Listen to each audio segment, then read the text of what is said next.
fast food restaurant and kind of how they make money. I just kind of was stumbling across some info and I went for a bit of a deeper dive.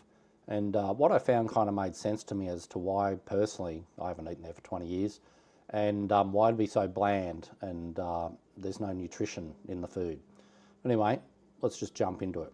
So I'll give this one a title. A McDonald's isn't a restaurant, it's a landlord, because that kind of sums it. I might get my head off the screen just so you can see these slides. We're not in the fast food business, we're in the real estate business. That revealing quote from McDonald's executive Harry Sonneborn dates back to 1958, and it quietly changed everything about how McDonald's operates. It's a perspective most people never consider when they bite into a Big Mac or glance at the glowing golden arches. Every burger you buy funds an ever-growing property portfolio. The real story behind McDonald's isn't just about fast food. It's about a business model that's been hiding in plain sight for decades. In 1954, Ray Kroc, a milkshake machine salesman, saw their busy assembly line burger stand in California and recognised its potential for something much bigger. By 1955, he had opened his first franchise in Illinois, aiming to spread the brothers' efficient model across the country. Kroc realised quickly that traditional franchising had flaws. It left too much room for franchisees to cut corners, which could damage the brand. So he needed a new way to ensure consistency and control, even as the company expanded rapidly. That's when Harry Sonneborn, a former Tasty Freeze executive, suggested a bold new approach. Instead of just selling franchise rights, McDonald's would own or lease the land beneath each restaurant, then rent it to franchisees.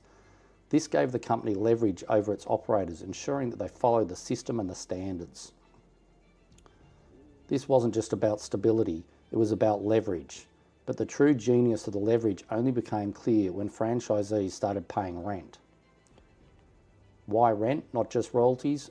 We'll see. The arrangement meant that franchisees paid McDonald's both a percentage of their sales and monthly rent for the property. If a location struggled, McDonald's still owned the land and could find a new operator. If it thrived, the company benefited from both rent and a share in the profits. Sonneborn summed it up. We are not in the food business, we are in the real estate business.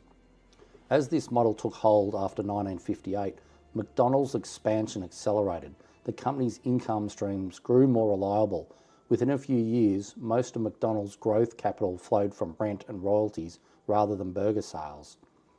The more restaurants that opened, the more land McDonald's controlled and the more predictable its revenue became. Even during slow periods for fast food, the rent payments continued on schedule, creating a steady cash flow that most businesses could only envy. Today, the vast majority of McDonald's locations generate direct real estate income for the company. The business is a perfect loop. Franchisee success might mean higher sales and higher rent, while McDonald's property holdings appreciate in value over time. The company engineered a system where the kitchen kept the land valuable and the land in turn kept the company powerful. This real estate first mindset didn't just change how McDonald's operated, it changed what the company valued most. The real power wasn't in the kitchen or the menu. It was in the contracts and the leases that every franchisee had signed. And that's where the real story of McDonald's business model begins to unfold. McDonald's approach to franchising is built on a playbook where property, not patties, sits at the centre. When someone becomes a McDonald's franchisee, they're stepping into a landlord-tenant relationship with a corporation that's mastered the art of making land pay. The process starts long before a grill's even fired up. McDonald's identifies high-traffic sites close to highways, shopping centres or dense neighbourhoods and secures them through purchase or long-term lease. The company then leases the property to franchisees at a markup, leveraging on the base rent and a percentage of sales, typically around 4%. This system ensures McDonald's profits scale with each restaurant's success, while the risk and headache of daily operations fall to the franchisees. The numbers behind this model are revealing. McDonald's real estate holdings are estimated at about $40 billion globally. In recent years, roughly 60% of operating income has come from rent and royalties and franchise fees, far outpacing what the company earns from selling food directly. The company's 2022 financials show that while McDonald's company-owned stores generate $10 billion in sales, franchise locations brought in $102 billion, with the vast majority of profits flowing from franchise operations.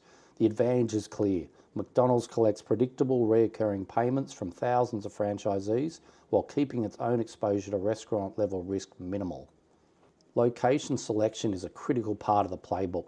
Corporate real estate teams analyse traffic patterns, zoning, and demographic trends to lock in sites with long-term potential. Location selection is a critical part of the playbook. Corporate real estate agent teams analyse traffic patterns, zoning, and demographic trends to lock in sites with long-term potential. Sometimes this means acquiring land years before an area fully develops. Franchisees benefit from this research but pay through it for higher rents. Even if a store underperforms, the property itself often appreciates, allowing McDonald's to replace a struggling operator or simply hold valuable real estate in neighbourhoods as they grow. This approach means the company can weather downturns better than competitors focused solely on food sales. McDonald's also leverages tax advantages. By owning its buildings, the company depreciates the structures over time, creating a large paper loss that offsets income. In 2019 alone, McDonald's reported a $1.3 billion depreciation, resulting in nearly $300 million in tax savings. These accounting strategies boost after-tax profits and help fund further expansion, creating a cycle where real estate drives financial stability. For franchisees, the arrangement is a double-edged sword. They take on labour costs, food sourcing, customer service, while McDonald's collects rent and royalties regardless of daily sales. Franchisees' profit margins often hover between 6 and 9%, while corporate margins on real estate income can exceed 40%. The company's contracts give it the power to enforce strict brand standards, and if a franchisee breaks the rules, McDonald's can terminate the lease and reclaim the location. This landlord-first strategy has transformed McDonald's into a company where the real estate business happens on paper, not just in the kitchen. As more locations shift to franchise ownership, now at over 90%, the company's earnings have become more insulated from the ups and downs of the restaurant industry. But this raises a question about the core of McDonald's business. If so much of the profit comes from rent, how does that affect stores themselves? And why does the company favour franchising over running its own outlets? The sharpest split in McDonald's businesses comes down to how it runs its restaurants, franchise versus company owned. This divide shapes not just the company's profits, but the entire experience of eating at McDonald's. The numbers make the difference clear. In 2021, McDonald's franchise stores made up 93% of the chain's generated $13 billion in revenue and $10.7 billion in profit. Meanwhile, the 7% of company-operated stores brought in $9.7 billion in revenue, but only raised $1.7 billion in profit. Despite earning less in total sales, franchise locations produce dramatically higher profits. This gap is no accident. It's the result of a system designed to funnel operating risks away from corporate headquarters and onto the shoulders of individual franchisees. At company-owned stores, McDonald's bears the full weight of running a restaurant: payroll, equipment, food costs, maintenance, and real estate. These expenses eat into the margins and expose the company to daily volatility of the food business. In contrast, franchise locations shifts those costs to the operator. Franchisees pay for the staff, supplies, the upkeep, while McDonald's collects rent, often averaging over 10% of sales, plus royalty fees of around 5%. This arrangement lets corporate keep nearly 86% of franchise revenue as earning, sidestepping unpredictability of the restaurant management. The franchise model has another advantage. It acts as a buffer during tough times. When sales drop, franchisees absorb the impact through thinner margins, but McDonald's still receives its base rent and royalties. The company's financial reports highlight this.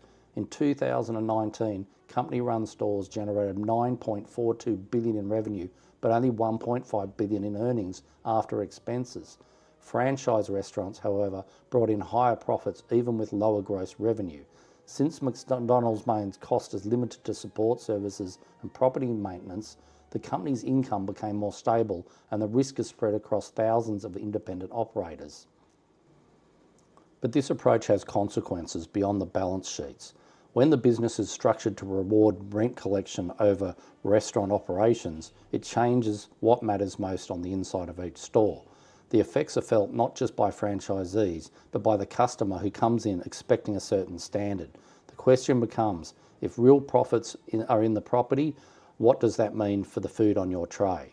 For franchisees, the daily challenge revolves around keeping costs down while meeting the standards set by corporate. This pressure shapes every aspect of what you get on the counter. The food quality conundrum at McDonald's is less about culinary ambition and more about navigating an economic system built to prioritise efficiency and consistency above all else. Profit margins for franchises operators are slim, often just 6 to 9% after paying rent and royalties. That can be a total of 15% in gross sales. To make ends meet, franchisees look for savings wherever possible. That's why burgers are pre-cooked and held under heat lamps, and why frozen standardised ingredients are favoured over fresh alternatives. The system is engineered to maximise waste and maximise speed, even if it means sacrificing taste and nutrition. When there's a choice between paying for better ingredients or covering the rent, the financial obligations come first. Menu innovation often falls victim to the same pressures. Healthier options like salads and fruit make occasional appearances but rarely last. In 2020, McDonald's permanently dropped salads and fruit sides, citing operational streamlining. The real reason is clear. Items that require fresh produce or extra preparation complicate the supply chain and eat into profits. The menu stays anchored to items that can be produced cheaply, stored easily and served quickly. Fries and burgers rarely change, optimised for mass production rather than culinary improvement. Operational systems reinforce these choices. Since the 1970s, McDonald's has relied on hot holding burgers, cooked in advance and stored in humidity-controlled cabinets for up to half an hour. This guarantees rapid service but reduces freshness, as independent tests show significant moisture loss compared to freshly made competitors. The decisions favour throughput and reliability over what's best for the customer's palate. The need for global standardisation puts further limits on the food quality. Every ingredient, from potatoes to beef to tomatoes, is chosen for its ability to travel and stay uniform across tens of thousands of restaurants. Potatoes are bred for durability, not for flavour. Tomatoes are picked underripe to survive shipping. Even the signature special sauce is engineered to hold up under heat lamps. The result? Food that is always predictable but rarely exceptional. McDonald's approach to global expansion is as much about property strategy as it is about food. In every new country, the company introduces familiar core items, Big Macs, fries, nuggets, but also carefully crafts local menu options to reflect regional tastes. These adaptations are never random. They are calculated moves designed to drive steady foot traffic, which in turn justifies the investment in prime real estate. The menu becomes a tool to keep locations profitable and the properties valuable, not just a collection of recipes. In Japan, fillet of shrimp sandwich and teriyaki burgers are mainstays. Indonesia offers halal certified chicken, and in Norway, salmon burgers appear on the menu. Each of these items is developed centrally, tested for operational fit, and rolled out only if they align with McDonald's global supply chain standards. Franchisees cannot simply introduce a new dish. Every adaptation must pass through the same approval process that governs kitchen layouts and sourcing requirements. This centralised control is possible because McDonald's owns or leases the land and the buildings of most of its global restaurants, allowing it to enforce brand and operational standards everywhere. The company's real estate control underpins the entire system. By holding the land, McDonald's can dictate not just what gets served, but how it's also sourced and prepared. Franchisees are required to use approved suppliers, ensuring consistency and efficiency across markets. This approach lets McDonald's scale local adaptations without losing sight of cost controls and operational predictability that makes its property-driven model work. Even when new items are introduced, like beetroot topped breakfast sandwiches in Australia or Kunjian and China, they must fit seamlessly into the established kitchen workflow and supply chain. Not every experiment succeeds. Some adaptations, like China's lobster rolls or hot dog in the US, have been discontinued when they prove too costly or operationally disruptive. The decision to keep or drop a menu item often comes down to whether it supports the property's profitability. If a new dish complicates kitchen operations, slows down service, or eats into margins needed to pay rent, it rarely lasts. The influence of real estate strategy is also visible in the quality and variety of foods across regions. In countries where McDonald's owns fewer properties, such as France or Italy, franchisees sometimes have more leeway to focus on high-quality ingredients or local specialties. In markets where corporate holds more real estate, the menu tends to emphasise efficiency and standardisation over culinary innovation. The result is a patchwork of local adaptations, all shaped by an underlying economics of property and rent. This approach has helped McDonald's maintain a consistent brand and steady revenue across 119 different countries, even as it adapts to local tastes. But as new competitors emerge, focusing on food quality and customisation, McDonald's faces a growing challenge. The balance between property-driven consistency and local adaptation is being tested in ways that could reshape the company's future. Emerging competitors like Shake Shack has exposed the vulnerability in McDonald's model. These fast casual chains draw customers in with promise of fresher ingredients and more customisation, and an upgraded dining experience. As consumers' expectations shift towards food quality and transparency, McDonald's faces challenge of defending its market share without abandoning the property-driven strategy that underpins its business. The dilemma is clear: how to compete on taste and innovation when the company's core advantage lies in controlling real estate, not recipes. Operational challenges compound this pressure. Speed has long been McDonald's hallmark, yet drive-through wait times have increased in recent years, sometimes exceeding 3 minutes. For a brand built on convenience, these delays threaten to drive customers towards faster rivals. McDonald's has responded with digital ordering systems and streamlined menus, but the underlying issue remains.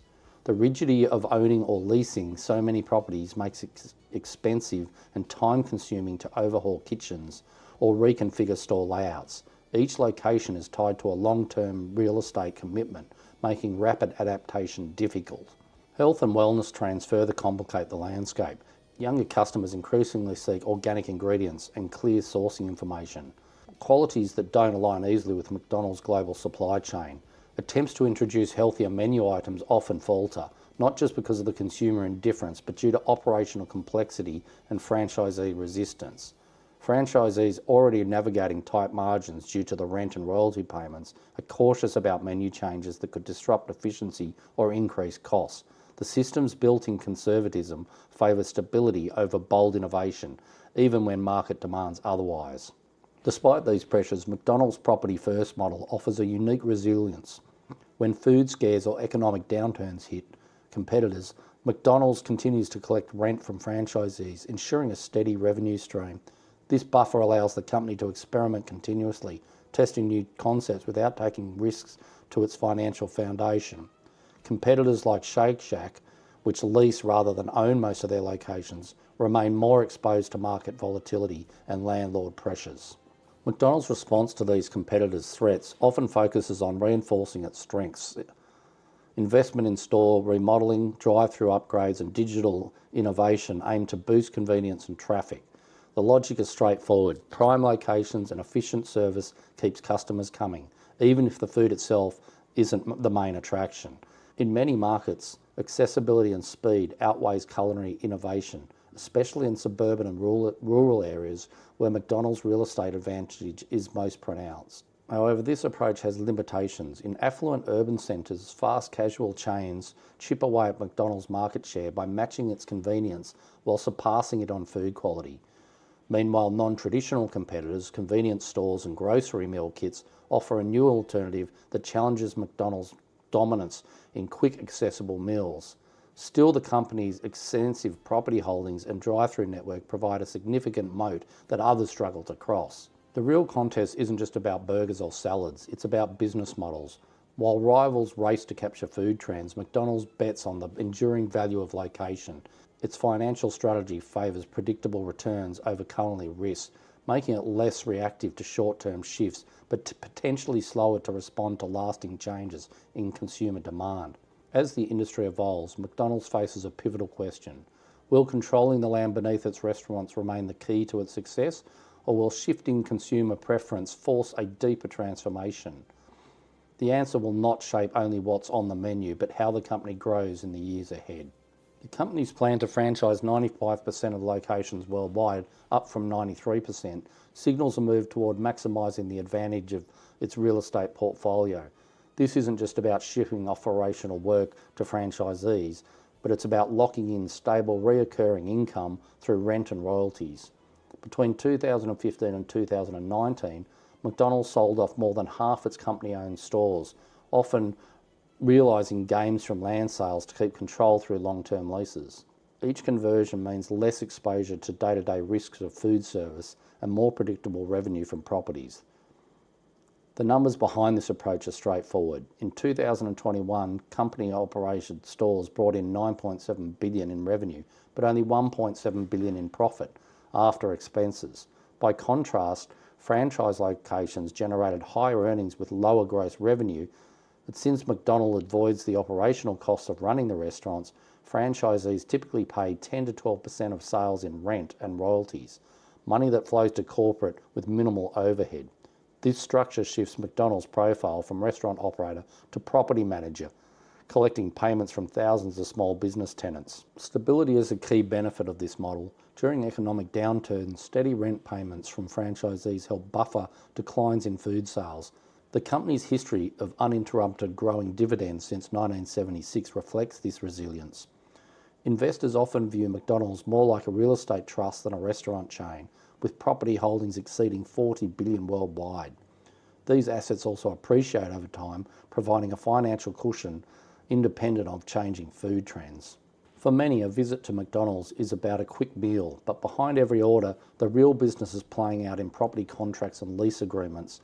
The burgers and fries are part of the story, but it's the land beneath your feet that keeps the company thriving. Today, nearly 60% of McDonald's revenue comes from these property-based earnings, while the food simply keeps the system running. Next time you visit for a quick meal, remember, you're stepping into a carefully engineered business model that prioritises location and contracts over recipes. Next time you visit for a quick meal, remember you're stepping into a carefully engineered business model that prioritises location and contracts over recipes.